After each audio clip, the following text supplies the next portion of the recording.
পক্ষ থেকে বিশেষ অনুরোধ, আপনারা সতর্ক থাকুন, বাড়ির মধ্যে থাকুন।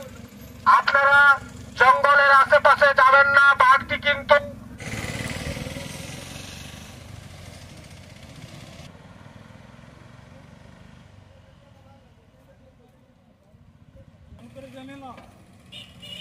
টাকা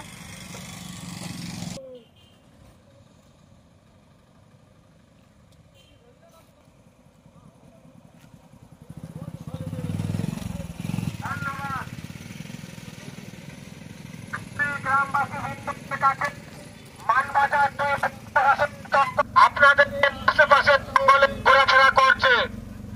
ধন্যবাদ। দুই প্রশাসনের পক্ষ থেকে একটি বিশেষ অনুরোধ, আপনারা বাড়ির মধ্যে থাকার চেষ্টা করুন। বাড়ির মধ্যে থাকবেন, জঙ্গলের আশেপাশে যাবেন না, ঘোরাফেরা করবেন না, বাড়ির মধ্যে থাকার চেষ্টা করুন।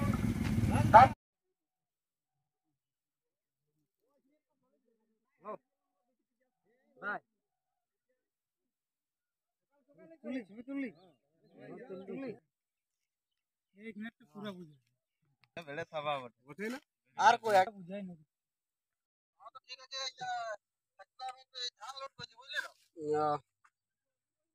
ওটা সেই